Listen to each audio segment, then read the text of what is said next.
Seeker of Knowledge. The Man Who Deciphered Egyptian Hieroglyphs. Text and illustrations by James Rumford. Genre. A biography is the story of a real person's life as told by another person. As you read this biography, notice how the author uses words and images to tell his story. In 1790, a French boy named Jean-François Champollion was born.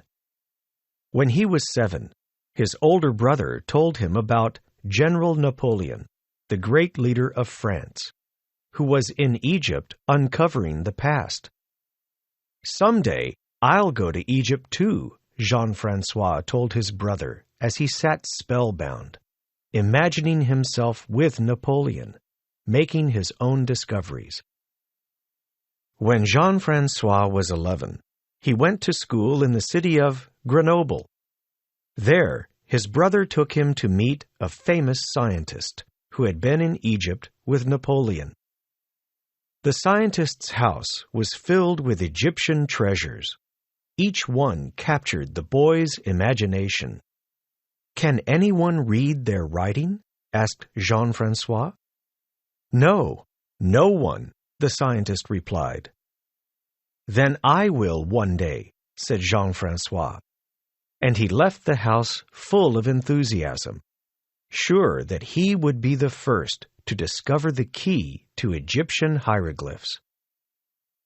Back home, his brother helped him get down all the books they had on Egypt. On moonlit nights, Jean-François stayed up reading long after he should have been asleep. His brother nicknamed him the Egyptian and bought him notebooks. Jean-François filled them with hieroglyphs. There were prowling lions, angry monkeys, trumpeting elephants, and sharp-eyed ibis birds with their long curved bills. He could not read the Egyptian words, but he dreamed that one day he would, as he sailed up the Nile. When Jean-François finished school at 16, his brother took him to Paris to meet the scholars who were studying a black stone from Rosetta, Egypt. The stone was covered with Egyptian and Greek words and told of a king of Egypt named Ptolemy. By reading the Greek, the scholars hoped to decipher the Egyptian, but the work was difficult, certainly too difficult for a boy, and the scholars turned Jean-François away.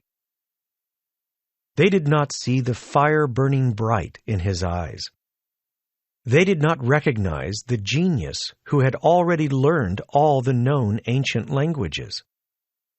They did not know that he was a seeker of knowledge, one who would not rest until he had found the answer. Jean-François gathered his notebooks and returned to Grenoble.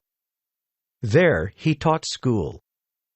His students often came to hear him talk about Egypt, her pharaohs and gods, and the mysterious writing. Once, even Napoleon came to Grenoble and sat up all night, listening spellbound as Jean-François told the great man of his dreams. Napoleon promised to send Jean-François to Egypt when he conquered the world. Napoleon dreamed of glory. Jean-François dreamed of discovery. But a few months later, Napoleon was defeated at the Battle of Waterloo. France was now defenseless. Her enemies poured in. They surrounded Grenoble, and in the early morning bombarded the city. Jean-François ran to save his notebooks from the flames. The people were angry with Napoleon and anyone who knew him. They pointed fingers at Jean-François and called him a traitor. He fled into the woods, leaving his notebooks behind. There he lived like a hunted dog. It was weeks before it was safe to come out, and months before he saw his notebooks again. During these troubled times, scholars everywhere were racing to solve the mystery of Egyptian writing. Unbelievable things were said. Ridiculous books were written. No one had the answer.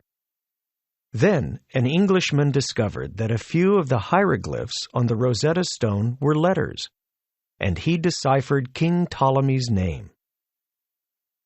Everyone said that the Englishman would be the first to unlock the door to Egypt's past. Everyone except Jean-François. When Jean-François was 30, he gathered up his notebooks and left Grenoble. He made his way back to Paris, to his brother. In Paris, Jean-François studied the Rosetta Stone and other inscriptions. He compared the Greek letters with the Egyptian hieroglyphs and herded together his own alphabet of eagles and lions and dark-eyed chicks.